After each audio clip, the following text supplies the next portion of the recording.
Hi, folks. Have you ever heard of REM behavior disorder? Chances are you haven't. Most people haven't. It's not a real common disorder. What it is, though, is a neurological situation whereby our brains kind of malfunction when we're sleeping and we start to dream during REM sleep. Our brain has a way of actually kind of paralyzing us so that we don't really act out what we're dreaming. If you're dreaming about snow skiing or being in a fight or whatever it is, your brain paralyzes you, so you don't actually physically do these things. Well, with REM behavior disorder, the brain malfunctions. What happens is it doesn't paralyze you anymore. So whatever physical activities you may be dreaming about, you have a tendency to actually act them out in bed while you're asleep. This can, unfortunately, result in a few kind of negative consequences, one of which is falling out of bed. And when I say falling, I mean catapulting out of bed, not just sliding off the side. And that's what happened to me. Probably 10, 12 years ago, I noticed that once in a blue moon, I would fall out of bed. And since it had never happened to me before, I didn't know what was happening. I thought it was just a fluke and didn't pay much attention to it, even though it did hit my head on the nightstand. Well, months went by. Nothing happened. And then again, maybe 6-9 months later, it happened to me again. Since there had been such a sizable gap in time between the first two events, I still didn't think much of it.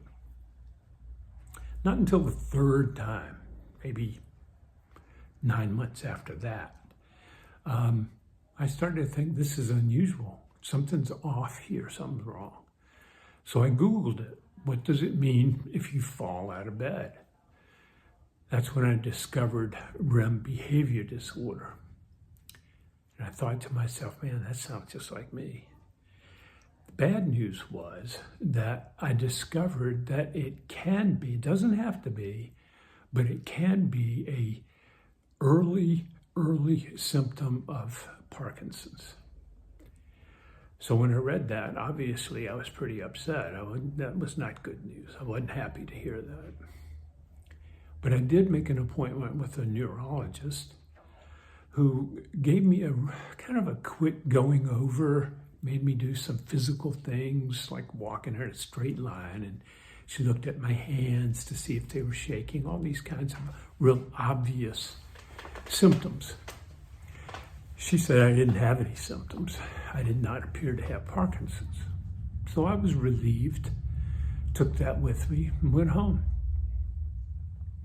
Unfortunately, she did not go far enough. She didn't do any MRIs, no CAT scans, a number of other tests that she could have conducted that might have disclosed I had other markers. So time went by. Kept falling out of bed, and I kept reading about REM behavior disorder, becoming more and more concerned because the events were starting to happen a little more frequently. So after a while, I found out about the Michael J. Fox Foundation for Parkinson's Research, and that they were sponsoring a program called Parkinson's Progressions Initiative.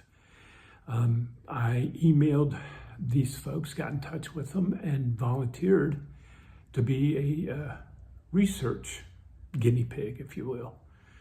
So I started going up to Bethesda, Maryland, where I went to, I started going up to Johns Hopkins Hospital in Baltimore once a year, where they put me through a full range of tests that took 2 days. They took spinal fluid. They did a CAT scan. They did a scan that measures the level of dopamine in your brain and all kinds of other tests, cognitive tests, physical tests, things of that nature. That was maybe 3 or 4 years ago. Now, mind you, probably 10 years had lapsed from the time I fell out of bed initially until the first time I went to Johns Hopkins. At that time, the neurologist who was examining me said I did not have Parkinson's, but I was what they call prodromal, which simply means I had a lot of the biomarkers for Parkinson's, but they had not progressed to the point of warranting a diagnosis. I wasn't exhibiting enough symptoms yet to be diagnosed. So, I was glad to hear that, but I was glad to hear I didn't have Parkinson's, but I certainly wasn't happy to hear that I was prodromal either. So I asked myself and talked to the doctors, what could I do to help myself before I did get a diagnosis? Everything I read, everything I was told said the best thing, the number one thing you can do if you are prodromal or even if you have Parkinson's is exercise, physical exercise. It does just all kinds of unimaginable things to your body. It helps your brain to produce all kinds of compounds. It puts beneficial substances into your bloodstream that can then pass through the blood-brain barrier. It does a whole bunch of things that essentially slow down the progression of the Parkinson's. There's no cure for Parkinson's. They can't completely stop it, although, let me take that back. There have been instances where it has been stopped by people who were just rigorous in their routines of exercise. Healthy diet, making sure that your gut is in good shape, eating plenty of pre and probiotics, leafy green vegetables, all types of things like that, which contribute to your gut health. It's important to do these things because it does slow down the progression quite a bit. So I've been to Johns Hopkins now 3 times, got a 4th one coming up this spring.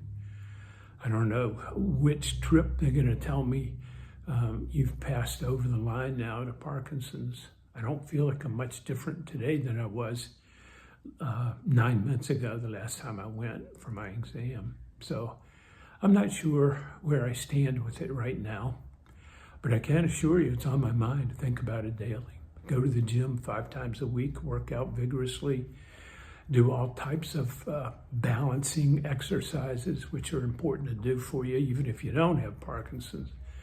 As we age, we tend to lose our sense of balance, and balancing exercises are crucial to helping us to keep from falling.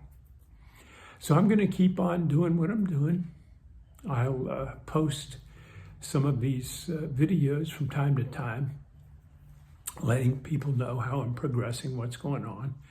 But what I really was hoping to accomplish with this video was to kind of establish a beginning community, a place where folks who are in my position or similar position could feel comfortable coming, posting their thoughts, starting to form kind of a community of folks who have Parkinson's or are pre-Parkinson's.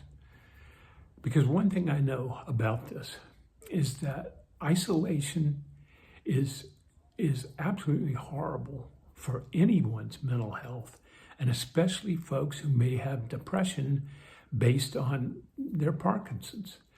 So connection, a sense of belonging, a feeling that or knowing that you're not unique. There are lots of other people who are going through this exact same process.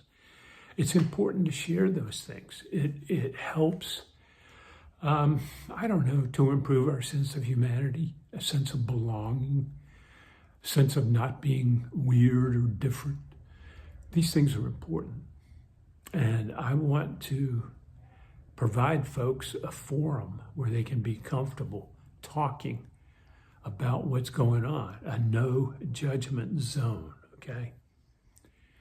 One thing I didn't share with you is that I am a licensed professional counselor and also a certified substance abuse counselor.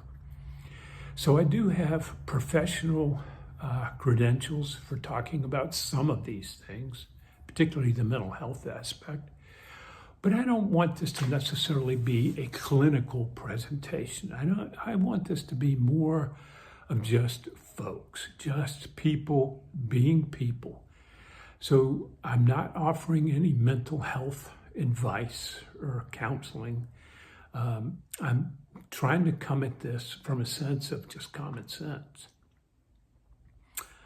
I hope you like what I'm presenting to you, and I hope you'll feel like there's some benefit to this.